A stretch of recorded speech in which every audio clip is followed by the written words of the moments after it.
של מנצחים. קרלי! קח לו! טוב, יופי, חוץ,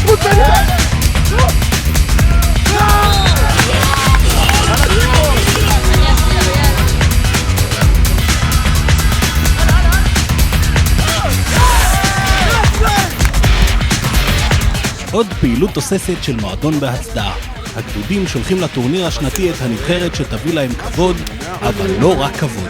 4 הקבוצות הראשונות מקבלות גביעים ומדליות, והאלופה בנוסף מקבלים יום כיף לכל חיילי גדוד המילואים.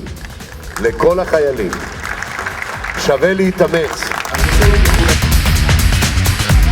והחבר'ה אכן התאמצו והצליחו להגדיר מחדש כמה מושגים צהליים כמו החטאת מטרות,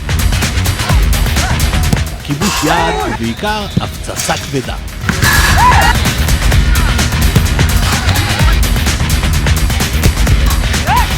אנחנו משחקים ברצינות ונלחמים ברצינות. הכל עושים ברצינות.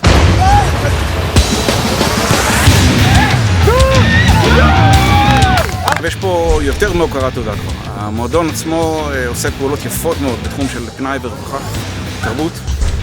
אני שומע את זה מאנשי המילואים בכל מקום שאני מגיע. מכולם. פשוט רואה בשטח את הסביעות רצון. מישהו חשב עלינו. יש לי פה את הכרטיסים ושם את הכרטיסים, וכאן את הכניסה ופה את המופע. והתוצאה היא כבר 5-0. הדברים האלה בפירוש אומרים לאנשים יותר ממוכרים אתכם, חושבים עליכם. מגיעים אלינו שמועות שאנשים שלפני שנגמר להם כרטיס בהצדעה רוצים לעשות מילואים רק בשביל לקבל את הכרטיס. זה מוכיח על ההצלחה של המועדון.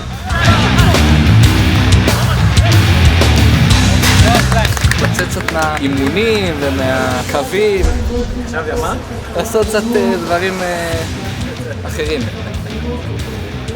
חשוב מאוד גם לגיבוש הגדוד, לרוח היחידה.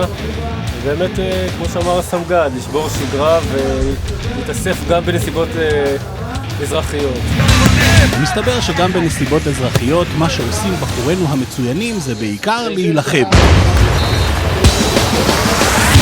4-0 ו-7-2-2-0. מטווח הגולים עשה את שלו, וגדוד 7220 בדרך ליום כיף גדודי.